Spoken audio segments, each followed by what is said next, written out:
At our next resolution, we had a chunk of CBC proposals here. And the next one, this is about ARP funding. And we have to obligate our funds by the end of the year. And so that's what's motivating this. And there's a lot of things it could be used for. We're kind of running into the kind of the bottom of the barrel.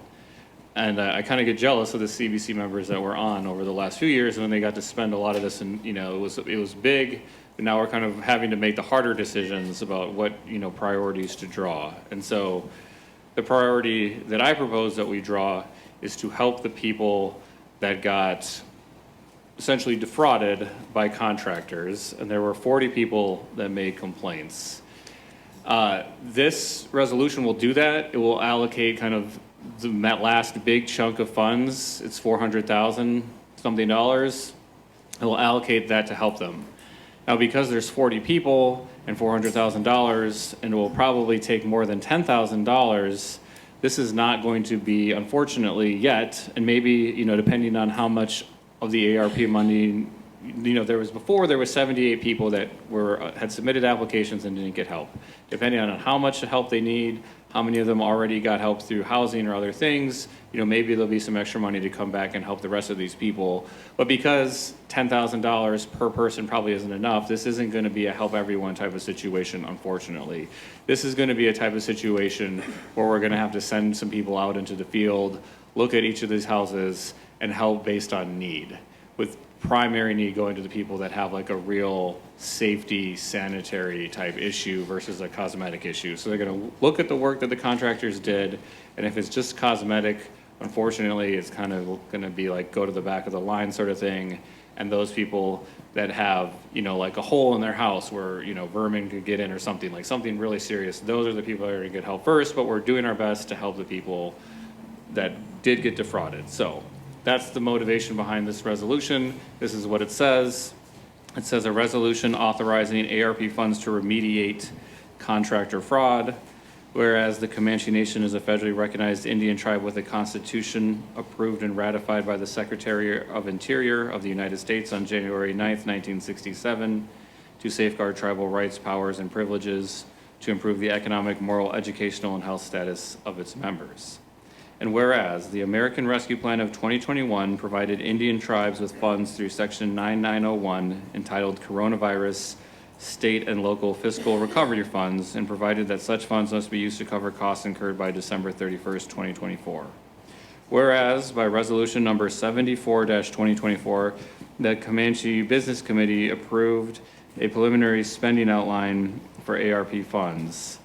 And whereas the preliminary spending outline included individual assistance, government revenue replacement, home repairs, weatherization, food assistance, education, construction costs, administrative and support staff for administering the ARP funds and other allowable expenses. And whereas several tribal members applied for home repairs / weatherization funds and hired contractors of their own choosing to do the repairs and or weatherization. And whereas some of these contractors accepted money but did not complete the repairs and or weatherization and instead left work incomplete. And whereas the Comanche Business Committee wishes to assist tribal members that have homes that are in unsafe conditions due to unfinished work, and to take measures to prevent issues that previously arose in the administration of the home repairs weatherization program. Now therefore be it resolved that the Comanche Business Committee hereby approves the use of the remaining balance in the revenue replacements ARP 580750 line item under the American Rescue Plan budget 0945 for home repairs and or weatherization for tribal members that previously participated in the home repair weatherization program but had contractors that did not complete the work as agreed. And be it further resolved, eligibility for these funds requires that a prior complaint regarding incomplete work have been made to the ARP office, and that the ARP office determine that the complaint is legitimate. And be it further resolved that this program is not first come, first served. Rather, the ARP office shall contact tribal members that previously made complaints and prioritize those whose homes are in an unsafe or unsanitary condition as a result of the incomplete work first.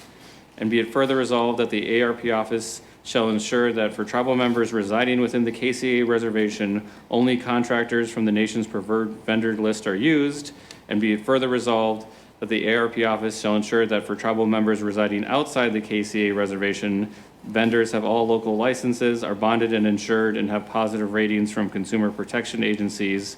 And be it further resolved that the capital improvement program shall arrange for inspectors to inspect work performed prior to any payments other than a de minimis deposit being made to contractors by the ARP office. And be it finally resolved that the Comanche Business Committee, acting for and on behalf of the Comanche Nation, does hereby authorize this resolution for such intent. Any questions or comments from the CBC members?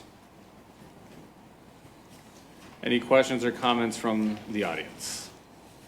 Tanisha, or excuse me, Mrs. Burgess.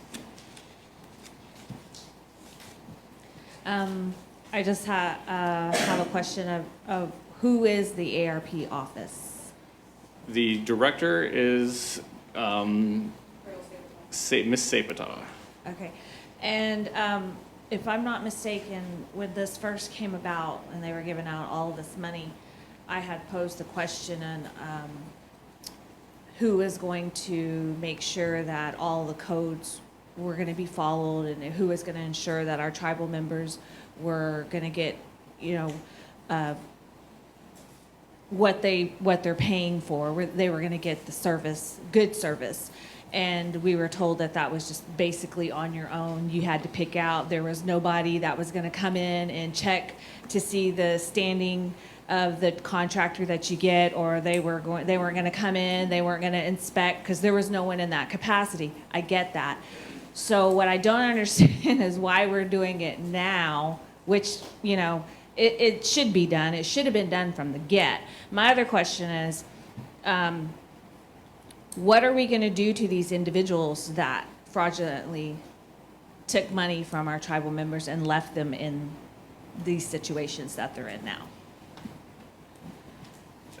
As far as the first question goes, I mean, I don't want to speak for prior administration. I think you obviously have some new people in, and this people that are the same, probably learned a lesson from what happened before. So I think everyone's trying to approach it from a wiser standpoint now.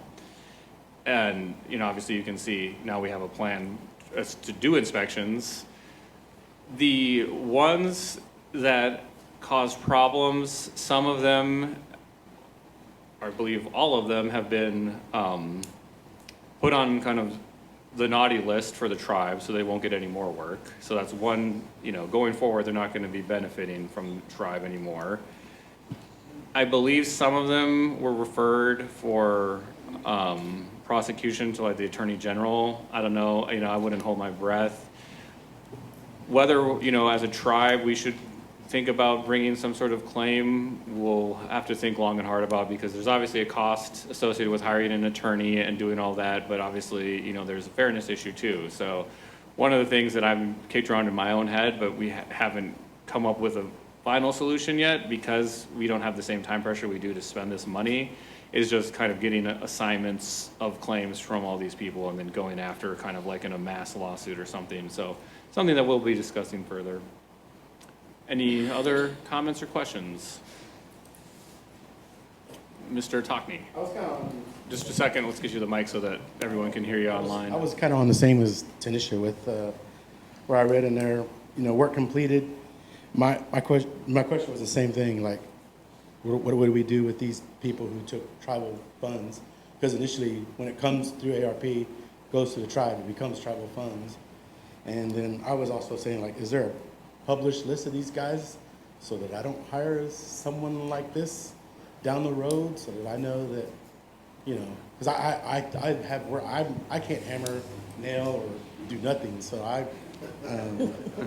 can fix a computer, I can run a network, but yeah. I can't do that. So I usually hire that out. The second was my second question was, whereas the preliminary funds included individual assistance, government, revenue replacement, home repairs legislation, food assistance, educational, contracts costs, administrative support staff. Would that list of things that we use for be broken down and sent to the tribal council at some point? Basically, all the funds and how was it spent? Like, what GLs did it go to? I'm sure tribal council would like to see that at some point of how these were broken down. I mean, in here it says where it went. I'm sure everyone would like to know what went to what, you know.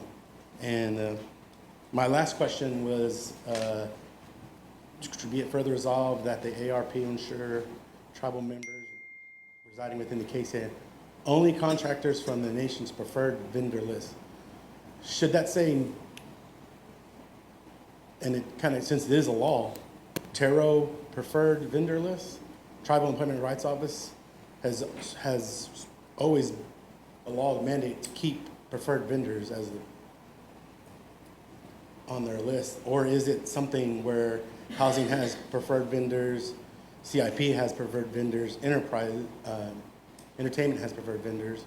Is there something we can do to kind of narrow that list down to like a one list that we'll all go off of? So as far as publicizing the naughty list, I don't know that that's something that we can do, because I suspect Mike McBride is about to jump out of his seat and be like, don't do that, it's going to be defamatory for someone. But, you know, we'll talk it over with them and see if there's a way that we can have like a Comanche Consumer Protection Agency or something. But it would be very long term before we could actually publicize that, because there's a lot of legal issues to navigate to do something like that. I will say we do share that list with like the Housing Authority, for example, and so there is communication between the different arms of the tribe to ensure that, you know, you don't just jump from one to the other and kind of evade the list by working for the Housing Authority or the casinos or something like that. So we do share it. There wasn't actually like a single preferred vendor list when we first discussed this several months ago with going back to reviving the home repair program. And so that's something that the tribal minister has actually worked on creating. So now there is one, like a single list for preferred vendors, and that's what we'll use for this. And on that list, is it broken down tribal member contractors, non-Comanche contractors, before we go to Thiaval contractors? Does it say which companies are owned by Comanches? No. And that is something that I don't know if many people know, but there is actually not like a functioning tarot department anymore. And I don't know how long it's been like that. I think it's been like that for about 5 or 6 years. That's the goal that we've set for ourselves as a business committee and a tribal administration, to revive our tarot capabilities, but somewhere along the line it fell off, and that's been quite a while. Chairman, I will say this. I talked to Carol Friday, and of the remaining that we have left, there's 14 non-locals that we're serving. We still have 12 of those to serve, and there is a total of 44 locals, and 6 of those have been served. Thank you. How do you say, is it Gusiun? Gusiun, Glenda Gusiun. Okay. I was just inquiring or wanting to share what I learned from the Housing Authority last week. I was looking for someone to put in for a fireplace for me, and I called the Housing Authority, asked them who they would recommend, and they only gave me like 3 people, but they were all Comanche, and I forget their names. Yeah, great. Else I'd share them with you. Yeah, that's great. So yeah, so if you are local and you do have, looking for recommendations, you can call Nora at the Housing Authority. It sounds like she'll give you some recommendations, which is great. All right, if there are no more questions or comments, is there a motion to approve resolution number 160? I make the motion. Second. Okay, everyone's making the motion. This is awesome. I'll give it to the vice chair. Ms. Doyabay Silva has the motion. Is there a second? Second. Second by Committeeman number 2, Carrara. Any further discussion? All in favor say aye. Aye. Any opposed say nay. Abstentions? Motion passes.